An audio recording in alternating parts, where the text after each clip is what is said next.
বইপাড়া বাঁচাতে তোলো আওয়াজ তৈরি হও, আওয়াজ তৈরি হও। এই বুলডোজারের উচ্ছেদকে মানছি না। ঢাকার এত বছর পুরনো ঐতিহ্য, এটা একটা 50 বছরের কাছাকাছি বই দোকানটা পড়ে। এবার আমরা যাবো কোথায়?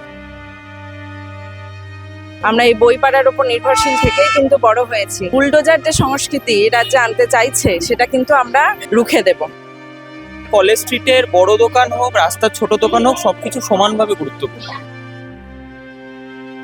সাধারণ মানুষ বই বিক্রি করেন, তাদের জীবন জীবিকা নির্ভর করছে। তার পাশাপাশি আমরা অনেক বহুমূল্য বই অনেক কম দামে পেতে পারি। সরকার থেকে হয়তো এখনো নোটিশ দেয়নি, কিন্তু আপনাদের তো একটা মৌখিকভাবে জানানো হয়েছে। হ্যাঁ, ঈদের দিনে জানাচ্ছে। এই পরিস্থিতি কিভাবে সামাল দেবে?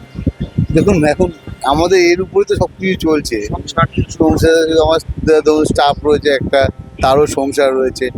এরপরে দেখো, আমরা আশা করছি যদি সরকার থেকে আমাদের দিকে বিবেচনা করে। মানে দেখুন, আমাদের এই 15-20 দিনে হয়তো একটু রাস্তা জ্যাম হয়, অস্বীকার করবো না, জানুয়ারি মাসের দিকে। তাছাড়াও তো আমাদের এখানে জ্যামের বা আমাদের জন্য কোনো সমস্যা হচ্ছে বলে মনে হয় না।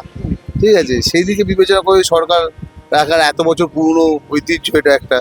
ঠিক আছে, ধরুন আমার এই দোকানটা আমার বাবা আগে চালাতেন, প্রায় 50 বছরের কাছাকাছি বই দোকানটা পড়ে।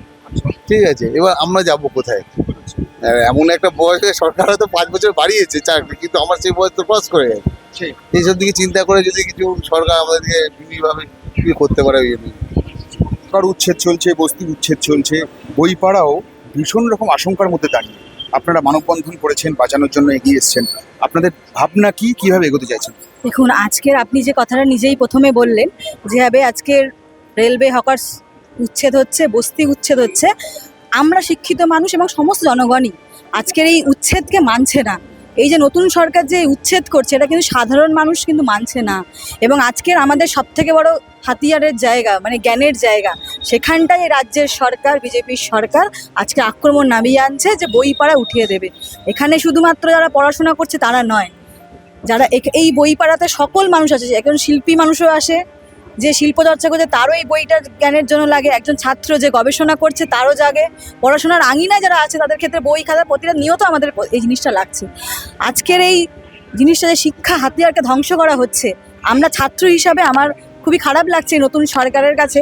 আমরা আবেদন জানাচ্ছি একজন ছাত্র হিসাবে, শুধু শিক্ষার এই বইপাড়া নয়, ধ্বংস যাতে না হয়, তার সাথে আজকে যেভাবে হকার উচ্ছে যাতে না হয়, কারণ সেখানেও তারা বাড়িতে কেউ ছাত্ররা পড়াশোনা করছে, তাদের শিক্ষাটা নষ্ট হয়ে যাচ্ছে। আজকে যেমন শিক্ষায় আক্রমণ আসছে, যাতে এই যারা হকার উচ্ছে সেই আক্রমণটা অবিলম্বে বন্ধ হয়, হকার উচ্ছেদটাও। কারণ আমরা ভাবছি আজকে যেখানে আজ এই হকার উচ্ছেদ থেকে শুরু করে বলুন, যেখানে আজকে বইপাড়া আক্রমণ হচ্ছে, সেখানে আমরা যারা গুটি কয়েক ছাত্র সমাজ আছি, আমরা আবেদন করছি আরও যাতে মানুষজন তাতে যুক্ত হয়। কারণ বইপাড়া যদি ধ্বংস হয়, একটা জ্ঞানের বড় জায়গা ধ্বংস হয়ে যাবে।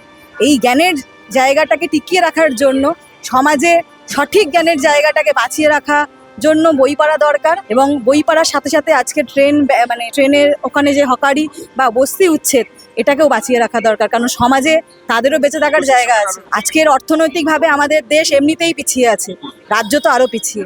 সেক্ষেত্রে যদি আজ কলকারখানা বন্ধ হচ্ছে, সেখানে চাকরি বাকরি নেই, যতটুকু মানুষ এই হকারি করে খেতে পাচ্ছে তাদের পেটের খাবারটাও কিন্তু বন্ধ হয়ে যাবে। এই প্রশ্নটা রাজ্যে নতুন সরকারকে ভাবতে হবে। এখানে আমরা যারা ছাত্র তারাও বলবো অবিলম্বে নতুন সরকারকে ভাবা উচিত। কারণ আমরা দেখেছি এই সরকার বুলডোজারের সরকার, সারা যেখানে যেখানে তাদের ডবল ইঞ্জিন সরকার চলছে, তাদের মনের মতো যদি না হয় তারা বুলডোজার চালিয়ে ধ্বংস করছে। আর আমরা আজকে যেই ছাত্র সমাজে নেমেছি এই বুলডোজারের বিরুদ্ধে, শিক্ষার বাঁচানোর দাবিতে, বইপাড়াকে বাঁচানোর দাবিতে। বইপাড়া আমাদের সকলের।